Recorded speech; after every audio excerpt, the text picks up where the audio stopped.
Jadi untuk budak-budak Raibina yang macam ni, yang tak pernah hidup mengetahui apa yang di sebalik agenda propaganda yang berlaku, sebenarnya diorang ni yang sebenarnya meneka-neka, dan diorang ni yang sebenarnya paranoid kan. Orang memanggil geng teori konspirasi ini adalah orang paranoid, taksub. Tapi sebenarnya kalau kau tengok, orang-orang ini yang sebenarnya nak menyedarkan orang yang benda ni semua adalah propaganda. Engkau yang paranoid sebenarnya. Engkau yang taksub. Engkau yang duk sibuk SOP, tutup masjid, ubah solat. Siapa yang paranoid? Kan? Sebenarnya dia orang ni yang paranoid, tapi dia panggil kita yang paranoid. Kita sebenarnya nak bagi tahu engkau orang ni kena tipu. Kan? Engkau orang ni semua mengelabah tak tentu pasal. Kan? Tapi dia yang kata kita mengelabah. Itu yang sampai sekarang saya tak faham. Sebenarnya apakah benda ni kan? Dia orang ni jenis bercakap pakai jubah Mekah, duduk belakang kena ada rak kitab. Memang dia pandai lah bercakap itu ini. Tapi kadang-kadang kalau anda dengar betul-betul, sebenarnya dia memusing-musing hukum tu. Tiba-tiba demokrasi itu Islam, sebab di dalam demokrasi ada adil. Itu apa yang dikatakan oleh Prof. Rora. Adil di dalam Islam dan adil di dalam sistem sekular dan liberal sama ke?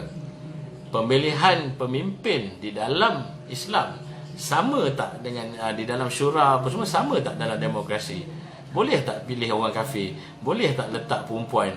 Boleh tak buat undi-undi, pakai kempen, berfitnah-fitnah? Sebenarnya apa semuanya tak boleh kan? Kita lari daripada apa yang sepatutnya hukum Quran dan Sunnah buat. Tapi mereka ini pandai memusing-musingkan fakta. Orang ni tak ikut manhaj, orang ni sesat, orang ni disebabkan mereka ada gelaran dan mereka ada jawatan. Jadi mereka nampak adalah seperti orang-orang yang mereka lah ulama', mereka lah mufti, sedangkan bukan Tuhan yang pilih, tetapi manusia yang pilih. Dan manusia yang pilih itu pula adalah penguasa. Apabila tukar menteri atau tukar penguasa, maka mufti dan pengarah-pengarah agama ini juga ditukar. Kerana apa? Kerana masing-masing ada geng dan kroni masing-masing. Mungkin menteri ini nak luluskan akta riba sebenarnya, pilih mana satu yang boleh layan kepala aku ni. Itu je konsep dia. Saya cakap straightforward. Tapi benda-benda ini adalah orang tak faham. Orang ingat macam bila disebut mufti dan ulama itu seolah-olah Tuhan yang pilih. Sedangkan mufti dan ulama itu memakai kalung Freemason bila dapat Datuk dan Tan Sri. Dan dia sendiri ada gelaran Datuk, Tan Sri apa semua, yang merupakan kasta dalam manusia yang sebenarnya diharamkan di dalam Islam, di mana kita hanya dinilai dari segi amalan kita, bukanlah kasta ataupun siapa kita, nama kita ada apa-apa ke. Kalau anda seorang mufti dan ulama yang faham agama, inilah benda yang anda patut ajar kepada menteri, kepada VVIP dan kepada orang kepada orang-orang yang memimpin. Kerana anda adalah orang yang berdiri di pihak agama. Anda sepatutnya mengajar sistem itu ataupun penguasa itu. Ini dah di luar daripada ajaran agama kita. Itu adalah tanggungjawab sebagai seorang ulama dan tanggungjawab sebagai seorang menteri.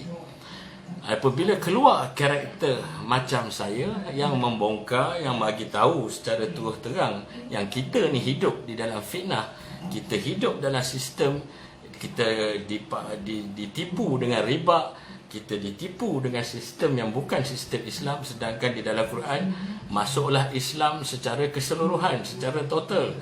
Apabila kita seorang Islam, apabila kita bersyahadah, hidup kita, cara hidup kita, politik kita, ekonomi kita, sosial kita perlu mengikut undang-undang Islam.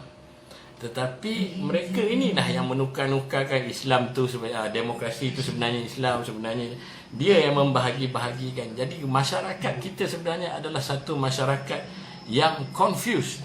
Dan inilah dia yang Nabi katakan di akhir zaman keluarlah ulama-ulama su', dan itulah yang dia lebih takuti, iaitu ulama yang sesat dan menyesatkan. Dan ada lagi hadis yang dikatakan Apabila kamu melihat ulama yang dekat dengan penguasa, maka tinggalkanlah. Dan ada lagi hadis yang mengatakan sejahat-jahat manusia adalah ulama yang jahat, yang sesat, menyesatkan. Jadi ulama ini